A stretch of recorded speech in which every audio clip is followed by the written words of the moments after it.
आज के समय में हर इंसान के ज़िंदगी में इतनी उलझने हैं, इतनी परेशानियां हैं कि बहुत ही मुश्किल है कि इंसान चिंता करने से बच सके।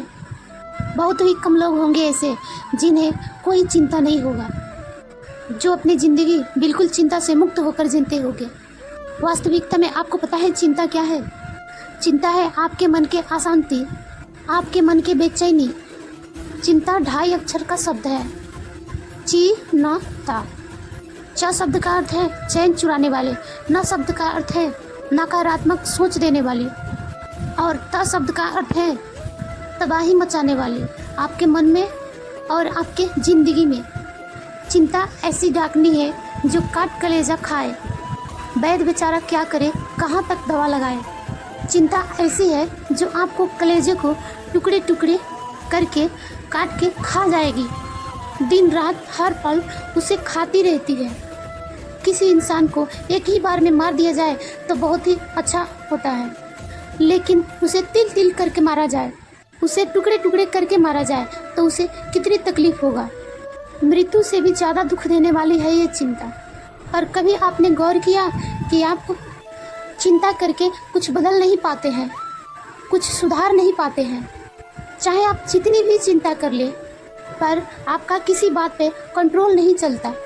अगर आप हमेशा खुश रहना चाहते हैं, आप चाहते हैं कि मुझे हर चिंता से मुक्ति मिले, तो सबसे पहले तो आपको ये सोचना चाहिए कि आप जिस विषय में सोच रहे हैं, क्या चिंता करके आप उसे बदल सकते हैं? यदि आप उसे चिंता करके नहीं बदल सकते हैं तो आप चिंता करते क्यों हो? अगर आप इसलिए चिंता करते हैं कि आपके साथ कुछ बुरा हुआ है, आपको उसका सदमा लगा और आप डिप्रेशन में चले गए, लेकिन जो कुछ आपकी ज़िंदगी में हो गया, क्या आप उसे आप बदल सकते हो? क्या आपका उस पर अब कंट्रोल है? आपका उस पर कभी भी कंट्रोल नहीं है। तो चिंता करने से क्या फ़ायदा? चिंता करके ना आप बीते हुए कल को बदल सकते हैं और ना ही आने वाले कल को बदल सकते हो। तो चिंता करके आप क्या प्राप्त कर लोगे? एक दिन एक जंगल में 2 भिक्षुक रहते थे और दोनों भिक्षा मांगने नगर में चले गए। जब वापस लौटे तो उन्होंने देखा उनके झोपड़ी के ऊपर जो छत थी वो तूफान आया और उड़ा के लेके चला गया। उनमें से एक भिक्षु बहुत रोने लगा। एक तो पहले से ही मैंने सारा संसार त्याग दिया, ऊपर से मेरे झोपड़ी के ऊपर छत थी वो भी आपने उड़ा ले गए। हे प्रभु, तुझे मुझे दुख देने में बड़ा आनंद आता है। एक छोटी सी झोपड़ी वो भी तुझसे सहन नहीं हुई, उसकी भी छत तूने तूफान में उड़ा लिया।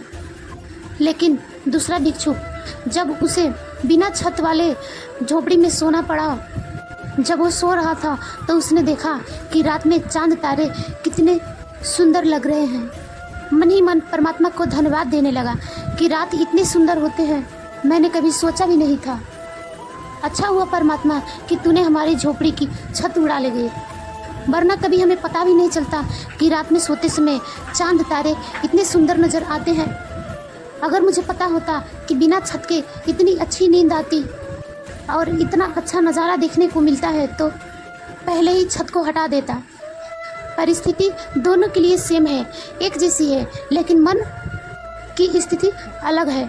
इसलिए परिस्थिति चाहे जैसी भी हो, लेकिन उसमें आपको सुख रहना है या दुखी रहना है, ये आपको निर्णय करना है।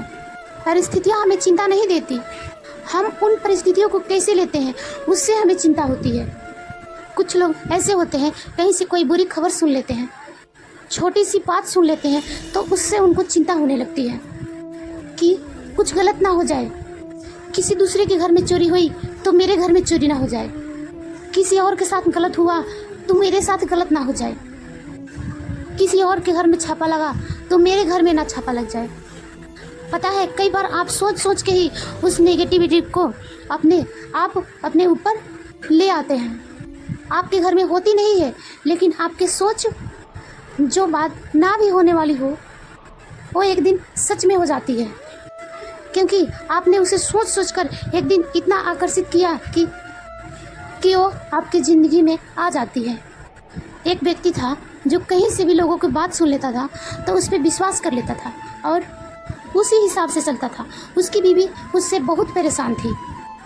एकदम बेहमी हो गया था। उसको जो जैसा कहे वैसे ही मान लेता था। उन लोगों की बातों में आकर वह ऐसा ही करने लगता था। एक दिन उसकी पत्नी ने अपने फैमिली डॉक्टर से बात की कि मेरे पति को ये बीमारी है कि उसे जो जैसा कहे वो ऐसा ही सोचने लगता है। मैं क्या करूं? बहुत परेशानी होती है, दुखी हो गई हूं मैं।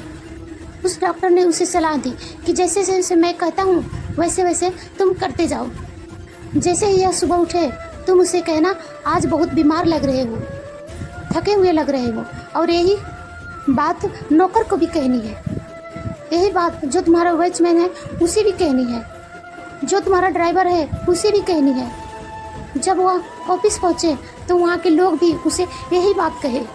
तो उसकी पत्नी ने कहा ठीक है।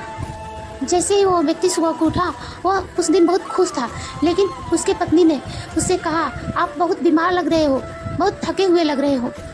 उसके पति ने सोचा मैं तो बहुत खुश हूँ, लेकिन मेरी पत्नी ऐसा क्यों कह रही है कि मैं बीमार लग रहा हूँ। फिर उसने आईने में शक्ल देखी तो मन में सोचने लगा कि हाँ, मुझे भी मेरी तबीयत थोड़ी ख़राब लग रही है, आज ठीक नहीं लग रहा हूँ। जैसे वो नहा धोआ के थोड़ी तैयार होके आया तो उसके नौकर भी वही सेम बात बोला कि मालिक आज आप बहुत बीमार लग रहे हो, क्या बात हो गई है। तो उसका विश्वास कम होने लगा। उसने कहा हाँ, मुझे भी थोड़ा थोड़ा लग रहा है कि मेरी तबीयत ठीक नहीं है। जैसे ही वो कार में बैठा तो वही बात ड्राइवर ने भी कही कि क्या बात है मालिक, आज तो आप बहुत ज़्यादा ही बीमार लग रहे हो। तो उसने कहा हाँ, मेरी तबीयत आज ज़्यादा ही ख़राब लग रही है।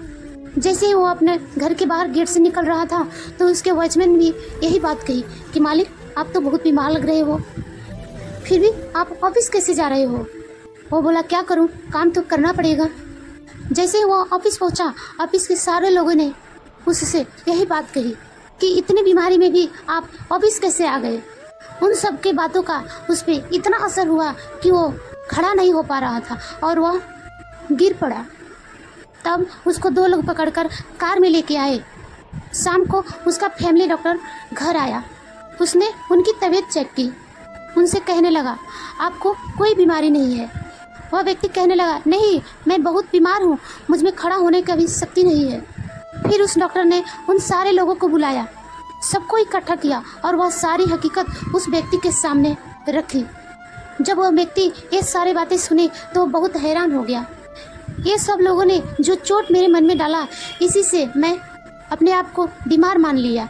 मैं जो बातें सोच रहा हूँ उन्हें सच मान लेता हूँ और उसकी वजह से मैं हमेशा चिंता करते रहता हूँ, मैं हमेशा डरता रहता हूँ। और पता है कि कहानी किसकी है? ये कहानी हमारी है। हम भी बेवजह डरते रहते हैं, हम भी बेवजह चिंता करते रहते हैं। कुछ सुन लेते हैं तो डर जाते हैं, कुछ देख लेते हैं तो डर जाते हैं।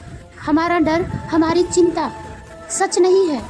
अगर आप इतनी सी बात को समझ जाए कि जिस बात के बारे में हम चिंता कर रहे हैं वो सच नहीं है, ना ही वह सच होने वाला है। जो हुआ ही नहीं है उसके बारे में सोच सोच कर क्यों चिंता करना, और जो होने वाला है उसके बारे में सोच सोच कर क्यों चिंता करना। किसी भी परिस्थिति में चिंता आपके ज़िंदगी में किसी कार्य का लाभ नहीं दे सकती, किसी भी प्रकार की खुशी नहीं दे सकती। तो आज से चिंता करना बंद कीजिए और सिर्फ अपने काम पर फोकस कीजिए। अपने मन में एक निश्चय कर लो, परिस्थिति चाहे जैसी भी हो, लेकिन हमारे मन की स्थिति कभी नहीं बिगड़ेगी। चाहे कैसी भी परिस्थिति आ जाए, लेकिन अब हम चिंता नहीं करेंगे। और अगर आप हर काम करते समय किसी न किसी बात की चिंता करते रहते हो तो आप जिस भगवान को मानते हो उनके अपने मन में आराधना करते रहो। बस सिंपल सी बात है, भगवान को भी मान लोगे आप और चिंता से भी मुक्त रहोगे। जय श्री कृष्ण, राधे राधे।